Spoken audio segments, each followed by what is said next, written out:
अस्सलामुअलैकुम व्यूज़। जैसा कि आप जानते हैं कि पंजाब में इस टाइम बहुत ही ऊंचे पैमाने का सैलाब आया हुआ है। मैं इस टाइम दरिया रावी पे मौजूद हूं और ये मेरी आप बैक साइड पे देखें तो सगियां पुल है।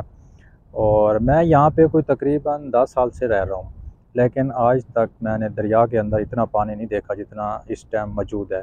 ये दरिया रावी की बात करूँ, दरिया सिंध में भी है, जनाब में भी थोड़ा बहुत होता है, लेकिन रावी में नहीं होता था। इस टाइम रावी फुल अरूज पे बह रहा है। और जहाँ मैं खड़ा हूँ, ये आप मेरे बैक साइड पे देखें तो यहाँ पे ये जो बना है इसका, उसका कटाव भी कर रहा है। वो मुसलसल उसकी भिक्कें ना नीचे गिर रही हैं और दरिया ज़्यादा इस साइड पे बह रहा है।